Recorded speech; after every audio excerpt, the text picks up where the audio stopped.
You ever wake up to something so bizarre that for a split second you're convinced you're still stuck in a dream? That's exactly how my Thursday began.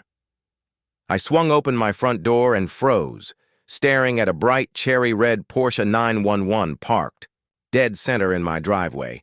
Not nudged against the curb, not slightly tilted on the edge. No, this thing was perfectly parked like it was delivered there by a chauffeur. The problem? It wasn't mine. And of course, that wasn't the real punchline. Because standing next to it, arms folded and sunglasses pushed up on her head like she owned the entire sunrise, was none other than Karen, our HOA president local, dictator and self-crowned guardian of neighborhood standards. "Morning," she chirped in that sugary tone, like I was the one intruding on her morning. "Just needed a spot for a few days. My garage is being fumigated." A few days? I blinked, waiting for her to smirk, maybe crack a joke. But nope. Instead, she tugged on her yoga pants, gave me a nod, and casually turned to head back to her house. 3 doors down. That's when it hit me. She wasn't joking. She was dead serious. Now, I'm a pretty reasonable guy. I mow my grass like clockwork, sort the recycling without complaint, even showed up once to flip burgers at the HOA cookout. But something about Karen's brazen entitlement lit a fuse deep down. "Karen," I called after her, "you can't just leave your car in my driveway. I've got packages coming today." "You don't really use your driveway that often," she tossed over her shoulder. "And the bylaws don't technically say I can't park here temporarily." And that was the problem. She wasn't wrong. Karen practically authored half the HOA bylaws. I checked them myself, and technically, as long as she wasn't blocking mailboxes or public streets, there was no rule against it. Which left me with 2 options: swallow my pride or call a tow truck. Neither felt great. But then came the kicker. The very next morning, Karen had the audacity to warn me not to accept deliveries while her precious Porsche was parked there. She didn't want her car scratched. That was it, the spark that lit the dynamite in my brain. If Karen wanted to play games, then fine. I'd play too. She thought she was clever parking her Porsche in my driveway. But me? I had access to a forklift. Now, I didn't act right away. As tempting as it was to imagine that Porsche dangling in the air like some gleaming prize, I wasn't about to get slapped with criminal charges over a petty parking feud. But Karen? Oh, she was relentless. By day 2, she was treating my driveway like her personal garage. I got home from work and nearly lost it. Tire tracks scarring my concrete, fast food trash dumped in the flower bed, and that awful cheap vanilla air freshener scent lingering in the air. Her Porsche sat there shimmering in the sunlight, mocking me. "I'm just waiting on the garage, guys," she cooed when I confronted her, tapping her manicured nails against the Porsche's roof. "You're being a little dramatic, don't you think?" Oh, I was dramatic all right, so I did what any rational fed-up homeowner would do. I documented everything. Photos, videos, timestamp notes. I even recorded our conversations. Then I called the HOA board. But big shock, they were useless. Karen had them wound around her finger. "She's only borrowing the space," they told me. Why make this a big deal? Because it wasn't about parking anymore. It was about principle. Day 3. I tried the classic move, park behind her Porsche, box her in, but at 6 a.m. sharp, there she was, banging on my door, demanding I move my car. "You can't trap me in like this," she snapped, the irony dripping from her words. That was it. I called every tow company in town. But guess what? Not a single one would touch it, since it wasn't abandoned, wasn't blocking public property, and technically sat on my own lot. It was my problem, which meant one thing: I had control. And that's when the idea fully formed. If I was responsible for Karen's Porsche, maybe it was time to put it to good use. I dialed up an old buddy, Marcus, who manages a warehouse downtown.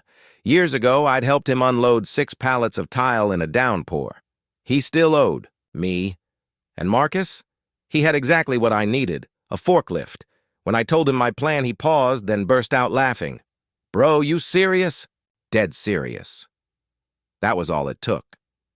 We picked Friday night, late enough that the block was quiet, early enough that Karen would still be off at her so-called book club, which was really just three Karens guzzling overpriced rosé while I, nitpicking mailbox paint.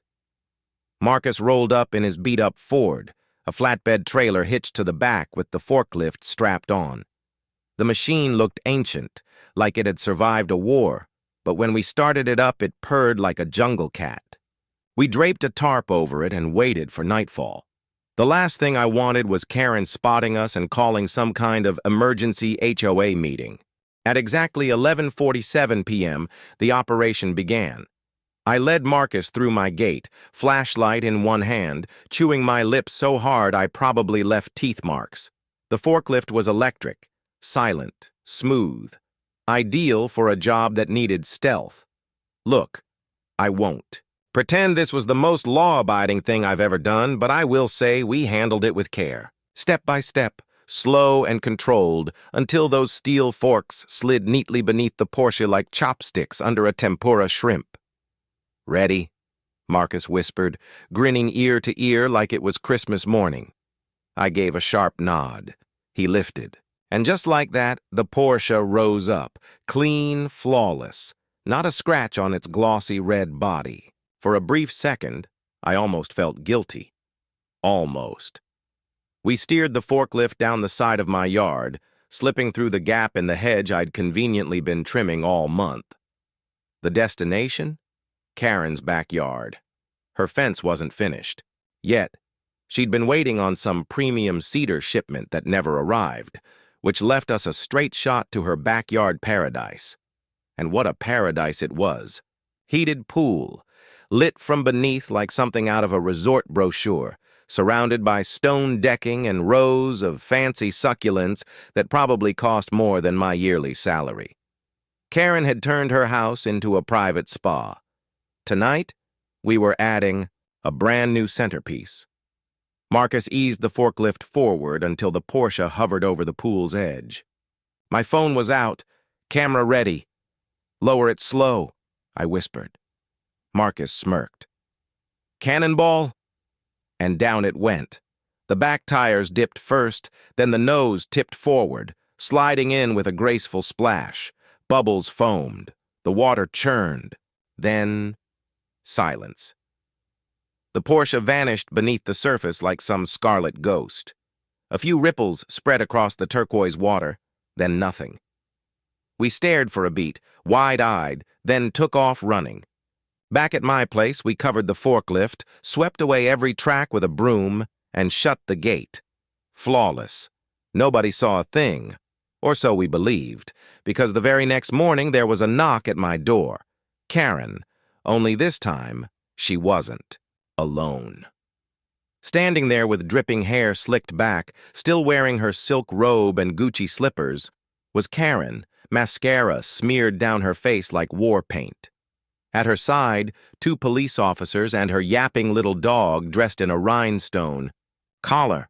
The look on her face could have melted steel. "You think this is funny?" she shrieked, stabbing a finger at me. "You think dumping my Porsche in my pool is a joke?" I blinked at her, feigning confusion. "I'm sorry? What?" One of the officers stepped forward. "Sir, did you have anything to do with the vehicle discovered in Mrs. Hardwick's pool this morning?" I widened my eyes. "A car? In her pool?" Karen nearly exploded. "Don't play dumb. You're the only one petty enough to pull something like this." I shrugged, calm as ever. "Well, last I saw, that Porsche was parked on my driveway. If it's in your pool now, I'm just as shocked as you are." The officer studied me carefully. "Suspicious?" "Definitely. But suspicion isn't proof." He asked if I had cameras. "Just a Ring doorbell," I said with a dramatic sigh. "Funny thing, it glitched last night." "Wi-Fi's been cutting out." Karen's eyes narrowed into daggers. She knew. I knew. But the cops? No witnesses, no footage, no evidence. After a few notes, they left, clearly realizing they'd walked into an all-out suburban Cold War. Karen stormed off, muttering about lawsuits, insurance battles, and community standards. Then came the HOA emergency meeting. She tried everything: fines, sanctions, even kicking me off the neighborhood Facebook group. But the tide had turned. Word about the Porsche in the pool stunt had already spread, and the community wasn't outraged. They were entertained. One neighbor even knocked on my door, grinning ear to ear, and high-fived me. Dude, finally. Someone had to put her in her place. I've been waiting years. Just like that, Karen's power base collapsed. By the end of the week, she'd quietly stepped down as HOA president to focus on personal matters. Her Porsche, hauled out by a crane, dripping pool water, inspected by an irate insurance adjuster.